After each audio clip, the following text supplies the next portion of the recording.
तो इस मूवी के स्टार्ट में हमें दिखाया जाता है कि दो बंदे जेल के वॉशरूम में खड़े हैं। उनमें से एक बंदा डैनी अपने दोस्त बॉन बॉन इस फिल्म का हीरो है। डैनी उसको बताता है कि एक गैंग तुम्हें मारने आ रही है। तो बॉन कहता है कि मुझे पता है। ज़रूर डैनी ने सोचा होगा कि ज़रूर बॉन अपनी बोन्स यानी अपनी हड्डियां तोड़वाने के लिए बिल्कुल तैयार है। उसके बाद वो गैंग अंदर आती है तो बॉन उनको वार्निंग देता है कि अगर अपनी बोन्स बचवाना चाहते हो तो यहाँ से 9 2 11 हो जाओ। मगर गैंग वालों ने उसकी एक ना सुनी और उस पर हमला कर दिया। तभी बॉन ने मार मार कर उनकी बोन्स ढीली कर दी। इसके बाद बॉन कुछ दिनों बाद जेल से रिहा होकर लॉस एंजलिस में एक घर रेंट पर ढूंढता है। उसके बाद बॉन की लड़ाई वाली आत्मा उसको करंट देती है तो वो लॉस एंजलिस में स्ट्रीट फाइट देखने के लिए निकल जाता है। ये स्ट्रीट फाइट बहुत ही ज़्यादा खतरनाक थी और जीतने वाले फाइटर्स को पैसे भी दिए जाते हैं। यहाँ एक लड़का जिसका नाम पिनबॉल है, पिनबॉल फाइटर ढूंढता है और उनसे अपना कमीशन लेता है।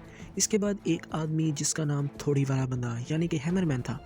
अगर उसका और आईफल टावर का कंपैरिजन किया जाए तो ऑफ कोर्स यार आईफल टावर ही बड़ा दिखेगा। खैर, हैमरमैन और पिनबॉल के एक फाइटर की उसी दिन फाइट थी तो हैमरमैन उसके फाइटर की मुंडी को खून से भर देता है।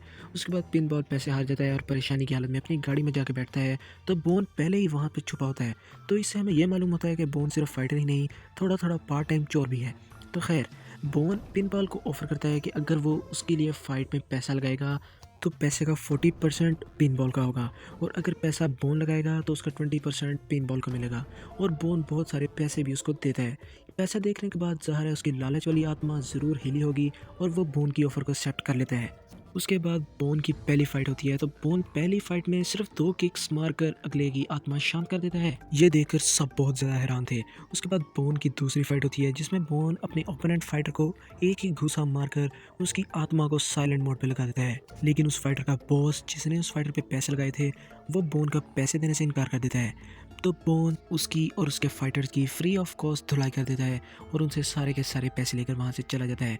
उसके बाद बॉन एक फाइट में हैमरमैन के ओनर जेम्स के साथ एक लड़की एंजेला को देखता है जिसको देखकर बोन को लगा कि उसमें कोई बहुत ही दर्द भरी कहानी छुपी हुई है। तो बोन की ह्यूमैनिटी जाग गई और वह पिनबॉल से पूछता है तो पिनबॉल उसको बताता है कि एंजेला पहले से ही शादीशुदा थी लेकिन जेम्स ने उसके शौहर डैनी को 3 कत्ल के इल्ज़ाम में जेल भिजवा दिया था और एंजेला को ड्रग एडिक्ट कर दिया। उसके बाद हैमरमैन और बोन की फाइट होती है जिसमें बोन उसको बहुत बुरी तरह से धुलाई कर देता है। ये देखकर जेम्स बहुत ज़्यादा गुस्से में आ जाता है मगर वो अपने गुस्से को शांत करके बोन और उसके दोस्त पिनबॉल को अपने घर पर इनविटेशन देता है। तो बोन उसका इनविटेशन एक्सेप्ट कर लेता है और नेक्स्ट डे वो और पिनबॉल जेम्स के घर फ्री का खाना खाने के लिए चल पड़ते हैं। तो जेम्स अपने घर पर बोन को एक ऑफर देता है कि अगर तुम मेरी तरफ से एक फ़ाइट लड़ो तो मैं तुम्हें एक फ़ाइट का $50 मिलियन दूंगा। तो बोन कहता है कि वो सोच कर बताएगा मगर जेम्स इस अपॉर्चुनिटी को मिस नहीं करना चाहता था।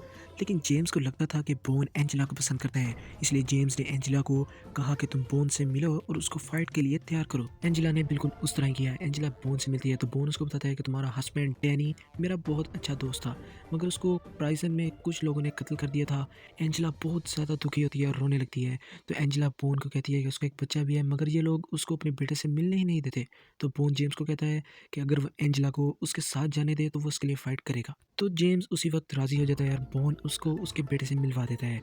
उसके बाद बोन फाइट के लिए चाहता है। बोन उस फाइटर की अच्छी धुलाई करता है मगर जेम्स को उसके किए की सज़ा देने के लिए वो इस फाइटर को मारने के बावजूद भी ज़मीन पर 3 मरतबा हाथ मार देता है और ख़ुद सरेंडर कर देता है। मगर बोन जब यहाँ फाइट करने के लिए आया था तो उसने पहले से ही एक वीडियो बनाकर पिनबॉल को मैसेज कर दिया था ताकि वो वहाँ पे पुलिस को लेकर पहुँच जाए। तो खैर जेम्स बहुत ज़्यादा गुस्से में आ जाता है क्योंकि उसके $50 मिलियन ज़ाया हो चुके थे। तो जेम्स अपनी तलवार उठाकर ब्रूस ली वाले एक्शन मार के बोन से लड़ने जाता है तो बोन उसकी तलवार से उसका हाथ काट कर उसी को गिफ्ट देता है। तभी वहाँ पुलिस आ जाती है। बोन वहाँ से फौरन भाग जाता है। इसके बाद बोन जिस घर में रहता था तो वो उस घर के ओनर को बहुत सारे पैसे देता है और कहता है कि एंजेला और उसके बेटे को वहाँ रहने दें।